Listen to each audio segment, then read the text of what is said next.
በአላህ ላይ ስላለን እምነት ከሆነ አንድ ነው። ያኒ ተንዚህ ነው፣ ምንም ጥርጥር የለው። የዚህ ተቃራኒ አላህን ከቦታ ከአቅጣጫ ከቆዳ ከስጋ ከአጥንት ከእጅ ከእግር ከፊት ይሄ ለሕም አዝም አጥንት ከሆነው ስጋ ከሆነው አካል ከሆነው ነገር አላህን ማጥራት ምንም አይፈልግ ነው ብሎ ማመን ይሄ እስልምና። ከመክሉቃቶቹ አይፈልግም። ሰማይ አይሸክመውም፣ ዓርሽ አይሸክመውም፣ መላኢካዎች አይሸክሙትም። እሱ ነው ዓለሙን እያስተናበረ እየጠበቀ ያለው እሱ ነው ብሎ ማመን እስልምና ነው። የዚህ ተቃራኒ እስልምና አይሆንም። አላህን ከጃይ ማድረግ፣ ፈላጊ ማድረግ፣ ሸክም ማድረግ፣ የሚወጣ የሚወርድ ማድረግ፣ ባት ያለው ነገር ማድረግ፣ ጭን ያለው ነገር ማድረግ።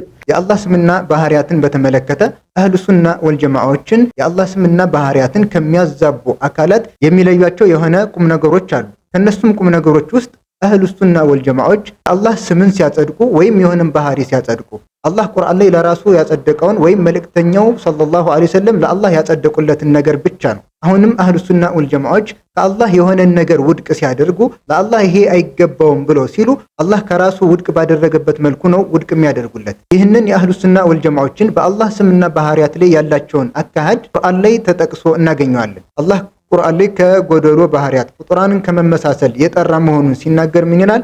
ለይሰ ከሚስሊሂ ሸይ፣ እሱን የሚመስል አንድም ነገር የለም። አላህን ከፍጡራን ሙሉ ለሙሉ እናጠራዋለን። ምንን ተጠቅመን ነው ይህንን ያደረግነው? ቁርአንን ተጠቅመን አላህ ከራሱ ውድቅ ያደረገውን ነገር በመጠቀም ማለት ነው። ልክ እንደዚሁ ለአላህ የሆነ ነገር ለማጽደቅ አሁንም ምን ያስፈልገናል? አላህ ራሱ ያጸደቀው መሆን አለበት፣ ወይ ነብዩ ሰለላሁ ዐለይሂ ወሰለም ያጸደቁለት መሆን አለበት። ምክንያቱም እያወራን ያለነው ስለ አላህ ነው። በአላህ ጉዳይ ላይ አላህ ራሱ ባልነገረን ወይም ነብዩ ሰለላሁ ዐለይሂ ወሰለም ስለ አላህ ባልነገሩን ጉዳይ ላይ በግምት ማውራት አንችልም። አላህ ራሱን ከፍጡራን መመሳሰል ውድቅ እንዳደረገው ሁሉ ለሱ የሚገቡት ባህሪያት እንዳሉ ደግሞ ሲገልጽ ምን አለ? ለይሰ ከሚስሊሂ ሸይኡን ወሁወ ሰሚዑል በሲር፣ እሱ ሰሚና ተመልካች የሆነ ጌታ ነው። መስማትና መመልከትን ለራሱ አጽድቋል። ነገር ግን ይህንን የአህሉ ሱና ወልጀማዓዎችን የሰለፎችን አቋም በጣሰ መልኩ የቢድዓ አራማጆች በተለይም ደግሞ በጊዜያችን አህባሽና መሰል አሻዒራ አቋም ያላቸው ግለሰቦች የአላህን ስምና ባህሪያት በተመለከተ ቁርአንና ሐዲስ ባስቀመጠላቸው መስመር አይጓዙም። እነሱ ያልተመቻቸውን ባህሪ ውድቅ ያደርጋሉ፣ እነሱ የፈለጉትን ባህሪ ደግሞ ያጸድቁለታል። አላህ ካጸደቀው ስምና ባህሪው ውስጥ የተመቻቸውን ያጸድቃሉ። አላህን ከጎደሎ ባህሪያትም ሲያጠሩም ደግሞ የራሳቸውን ስሜት በሚገጥም መልኩ ሲናገሩ ታስተውላላችሁ። በጣም በሚያሳዝን መልኩ በአላህ ላይ ምን አይነት ድፍረት እንዳላቸው ትመለከታላችሁ። አላህን ከጎደሎ ባህሪያት ያጠሩ መስሏቸው በአላህ ላይ የማይገባ ንግግርን ሲናገሩ ትመለከታላችሁ። አሁን ይህ ግለሰብ አቡበክር የሚባለው እንደሰማችሁት በሱ ቤት አላህን ከጎደሎ ባህሪያት ማጥራቱ ነው። አላህ ቆዳ የለውም፣ አላህ ስጋ የለውም፣ አላህ አጥንት የለውም። በዚህ አይነት መልኩ ምን እያደረገ ነው? አላህን ከጎደሎ ባህሪያት እያጠራ ነው። ሱብሃንአላህ። ቁርአንና ሐዲስን ስትመለከቱ ግን አላህ በዚህ አይነት መልኩ ነው ራሱን ከጎደሎ ባህሪያት የሚያጠራው። በብዛት ቁርአንና ሐዲስን ስትመለከቱ አላህ ከጎደሎ ባህሪያት ራሱን የሚያጠራበት አካሄድ ኢጅማል የሆነ ጥቅል የሆነ ነው። ለአላህ የሚጸድቁ ስምና ባህሪያትን በተመለከተ በዝርዝር ማጽደቅ፣ አላህን ለሱ ከማይገቡ ነገራቶችን ማጥራትን በተመለከተ ደግሞ ሙሉ ለሙሉ ማጥራት ነው። ልክ አላህ ቁርአን ላይ ለይሰ ከሚስሊሂ ሸይ ወሊላሂል መሰሉል አዕላ ፈላ ተድሪቡ ሊላሂል አምሳል ወለም የኩን ለሁ ኩፉወን አሐድ እንዲህ ያደረገ ሙሉ ለሙሉ ውድቅ ያደርገዋል። እንዲህ አይደለሁም እያለ ግን በዚህ አይነት መልኩ አላህ አይዘረዘርም። የዚህ አይነቱ አካሄድ ግን አላህን ከጎደሎ ባህሪያት ማጥራት አይባልም። አላህ ስጋ አይደለም፣ ደም አይደለም፣ አጥንት አይደለም። ይሄ ምንድነው? አቅጣጫ ከቆዳ ከስጋ ከአጥንት አቅጣጫ ከቆዳ ከስጋ ከአጥንት። ለምሳሌ አንድ ሰው ንጉስ ዘንድ ይሄድና ንጉሱ ንጽህናውን የሚጠብቅ መሆኑን ለመናገር አንተ እኮ ቆሻሻ አይደለሁም፣ ውበት ያለው የሚያምር መሆኑን ለመግለጽ ደግሞ አንተ እኮ ፊታችሁ ዝንጀሮ አይመስልም፣ ሽታቸው መዓዛቸው ያማረ መሆኑን ለመናገር ደግሞ አንተ እኮ ሽታችሁ ጥንብ አይደለም፣ አጭር አይደላችሁም፣ ጥንብ አይደላችሁም፣ ቆሻሻ አይደላችሁም እያለ በዚህ አይነት መልኩ ቢዘረዝር ንጉሱ እያላቀኝ ነው እንደው ከጎደሎ ባህሪያት እያጠራኝ ነው ብሎ ዝም ይለዋል? የማይመስል ነገር ነው። ወዲያውኑ ንጉሱ ጠባቂዎቹን አዞ እያስመታ ሊያስወጣው ይችላል፣ ወይም የሆነ ነገር ሊያደርገውም ይችላል። ይህ ነገር በፍጡር ላይ እንኳን የሚያስጠላ አገላለጽ ከሆነ ፈከይፈ ቢኻሊቂል መኽሉቃት፣ መኽሉቃትን ፍጡራንን በፈጠረው ጌታ ላይ እንዴት እንደዚህ አይነትን ቃላት እንጠቀማለን? ለማንኛውም ስለ አላህ ልንናገር የምንችለው አላህ ራሱን በገለጸበትና ነብዩ ሰለላሁ ዐለይሂ ወሰለም አላህን በገለጹበት መልኩ ብቻ ነው። ከዚህ ውጭ ግን የእነሱን ቃዒዳ ስላልገጠመላቸው ትርጉም የሚያዛቡና የሚጠመዝዙትን በተመለከተ አላህ ከባድ የሆነ ዛቻን አስቀምጦላቸዋል። ሱረቱል አዕራፍ ላይ አላህ ምን ይላል? ወሊላሂል አስማኡል ሑስና ፈድዑሁ ቢሃ ወዘሩ ለዚነ ዩልሒዱነ ፊ አስማኢሂ ሰዩጅዘውነ ማ ካኑ ያዕመሉን። ለአላህ መልካም የሆኑ ስሞች አሉት፣ በእነሱ በስሞቹ ለምኑት፣ ጥሩት።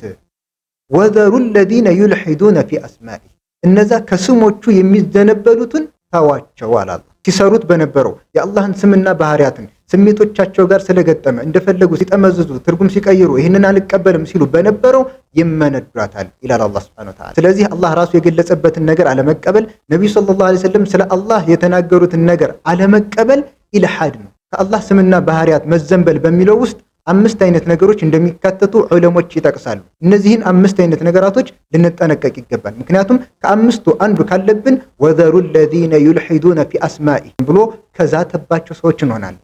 በአላህ ስምና ባህሪያት ላይ እነዚህን 5 ነገራቶች ማድረግ ከኢልሃድ ውስጥ ይቆጠራል ማለት ነው። አንደኛ አላህ ራሱ ያልገለጸበትን ነብዩ ሰለላሁ ዐለይሂ ወሰለም አላህን ያልገለጹበትን ስም ይሄ ስሙ ነው ብሎ አላህ መግለጽ ይሄም ኢልሃድ ይባላል ይላሉ። ሁለተኛ የአላህ ስሞችን ውድቅ ማድረግ አላህ ራሱን የጠራበት ስሞች እያሉት በቁርአንም ላይ የጠቀሳቸው ስሞች እያሉ ለአላህ ስም የለውም ብሎ ውድቅ ማድረግ ከኢልሃድ የሚቆጠር ተግባር ነው። ልክ የጀህሚዮችን አቂዳ ይመስል ማለት ነው። ሶስተኛ የአላህ ስሞች ያመላከቱት የሆነውን ባህሪያቱንም ውድቅ ማድረግ ማለት አላህ ስሞች አሉት፣ እነዛ ስሞቹ በሙሉ የአላህን ባህሪ ያመለክታሉ ማለት ለምሳሌ አልሐኪም ስንል አልሐኪም የአላህ ስም ነው፣ ጥበበኛም ነው ብለን እንገልጻለን። አልገፉር ስንል አልገፉር የአላህ ስም ነው፣ በጣም መሐሪ የሚለውንም ባህሪ ለአላህ እናጸድቃለን። ነገር ግን አልገፉር አልሐኪም አዎ ስሞቹ ናቸው፣ ባህሪው ግን አይጸድቅም ማለት ይሄም ከኢልሃድ ውስጥ ይቆጠራል። የዚህ አይነት አቂዳ ያላቸው ደግሞ ሙዕተዚሎችና አምሳዮቻቸው ናቸው። አራተኛ አሁንም ከኢልሃድ ውስጥ የሚገባው ከፊል የአላህ ባህሪያትን ተቀብሎ ሌላውን ውድቅ ማድረግ። ይህ ደግሞ የአሻዒራዎች መንገድ ነው። እንደሚታወቀው አሻዕሪዮች ለአላህ የሚያጸድቁለት በቁጥር የተገደበ ባህሪያት አሉ። አንዳንዶች 7ን ያጸድቃሉ፣ አንዳንዶች 13ን ያጸድቃሉ፣ አንዳንዶች 20ን ያጸድቃሉ። ለማንኛውም ቁርአንና ሐዲስ ላይ የተጠቀሱትን ባህሪያቶችን ሳይሆን የሚያጸድቁት የራሳቸው ቃዒዳ አላቸው። በዛ ቃዒዳ መሰረት የገጠመላቸውን ያጸድቃሉ። ያልገጠመውን ደግሞ የአላህ ባህሪ መሆኑ እየታወቀ ውድቅ ያደርጉታል ማለት ነው። ይህም ከምን ይቆጠራል? ከኢልሃድ ይቆጠራል። አምስተኛ ከኢልሃድ ውስጥ ከሚቆጠረው ውስጥ የአላህን ባህሪያት ከተቀበሉ በኋላ ያ የአላህ ባህሪ ልክ እንደ መኽሉቅ ነው ብሎ ማመን። አላህ ይሰማል፣ ልክ ፍጡር በሚሰማበት መልኩ አላህ ይመለከታል፣ ልክ ፍጡር በሚመለከትበት መልኩ ለአላህ እጆች አሉት፣ ልክ የፍጡርን እጅ በሚመስል መልኩ ካለ ይህ ኢልሃድ ነው። አጠቃላይ እነዚህ 5 ነገራቶች የአላህ ስምና ባህሪያት ላይ ከተገኙብን ኢልሃድ ውስጥ ገብተናል። አላህ ወደፊት የሥራቸውን ያገኛሉ ብሎ ከዛተባቸው ሰዎች እንሆናለን። ወዘሩ الذين يلحدون في اسمائه ሰዩዘውነ ማ ካኑ ያዕመሉን ካላቸው ሰዎች እንሆናለን ማለት ነው። ስለዚህ የዚህ ሰውዬ አካሄድ እንደተመለከታችሁት አላህን የሚወጣ የሚወርድ ማድረግ ምናምን ብሎ የገለጸው ነገር የሚወጣ የሚወርድ ማድረግ አላህ እንደሚወርድ ወደ ቅርቢቱ ሰማይ በግልጽ ሐዲሶች የተጠቀሰ ነገር ከመሆኑ ጋር እሱ አቅልና አስተሳሰቡ ጋር ስሜቱ ጋር ስላልገጠመለት የሚወርድ የሚወጣ ምናምን ብሎ የአላህን ይህን መገለጫውን በመጥፎ ነገር ስሎ ውድቅ ለማድረግ ሞክሯል። በተመለከተነው መልኩ ይህ ከምን ውስጥ ይቆጠራል? ኢልሃድ የሚለው ውስጥ ይቆጠራል ማለት ነው። ስለዚህ እነዚህ ሰዎች ሙልሂዶችም ናቸው ማለት ነው። ከዚህ በተረፈ አቂዳችን ተንዚህ ነው ማጥራት ነው ብሎ የተናገረው ነገር በአላህ ላይ ስላለን እምነት ከሆነ አንድ ነው። ተንዚህ ነው፣ ምንም ጥርጥር የለው። ተንዚህ ነው፣ ምንም ጥርጥር የለው።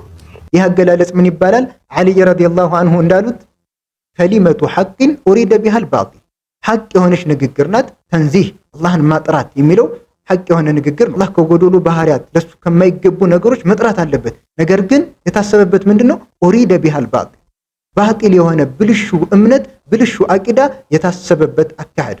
ምክንያቱም እነዚህ ሰዎች ተንዚህ በማለት የሚፈልጉት አላህን ከጎዶሎ ባህሪያትና ለሱ ከማይገቡ ነገራቶች ውድቅ ማድረግ ሳይሆን የፈለጉት አላህ ራሱ የገለጸበትን ነብዩ ሰለላሁ ዐለይሂ ወሰለም አላህን የገለጹበትን መገለጫዎችን ውድቅ ማድረግ ነው። እንደተመለከታችሁት ማለት ነው። የሐቅ ንግግር ሆና ባጢል ውድቅ ነገር የተፈለገበት ነው። ስለዚህ ተንዚህ የሚለው ቃል እነዚህ ሰዎች በሚያስቡት ማዕና ከሆነ ውድቅ የሆነ ነገር ነው። ተንዚህ በማለት የተፈለገው ማጥራት በማለት የተፈለገው አላህ ራሱን ካጠራበት ነገር ማጥራት፣ ነብዩ ሰለላሁ ዐለይሂ ወሰለም አላህን ካጠሩበት ጎዶሎ ባህሪያት ማጥራት ከሆነ ይህ ነው ሐቁ መንገድ። ነገር ግን እነዚህ ሰዎች እንደዚህ አይነት አሻሚ ቃላትን እየተጠቀሙ ይህንን ብልሹ እምነታቸውን ብልሹ አቂዳቸውን ሰዎች ዘንድ ለማሰራጨት ይሞክራሉ። ወየአበላሁ ዛሊክ፣ አላህ ደግሞ ይህንን ነገር እምቢ ይላል፣ አይቀበላቸውም። ለዚህም አስተሳሰባቸው አቂዳቸው ቁርአንና ሐዲስ ጋር ሲጋጭ ትመለከቱታላችሁ። ስለዚህ አሁንም በአላህ ስምና ባህሪያት ላይ ሊኖረን የሚገባው እምነት አላህ ለራሱ ያጸደቃቸውን ነገራቶች ማጽደቅ፣ ነብዩ ሰለላሁ ዐለይሂ ወሰለም ለአላህ ያጸደቁትን ነገር ማጽደቅ፣ አላህ ከራሱ ውድቅ ያደረገውን ነገር ውድቅ ማድረግ፣ ነብዩ ሰለላሁ ዐለይሂ ወሰለም ከአላህ ውድቅ ያደረጉትን ነገር ውድቅ ማድረግ ሊሆን ይገባል። ይህ ነው የአህሉ ሱና ወልጀማዓዎች አካሄድ። የሰለፎች አካሄድ ይህ ነው። የቁርአንም አካሄድ የሐዲስም አካሄድ ይህ ነው። ወሰላሙ አለይኩም ወራህመቱላሂ ወበረካቱ።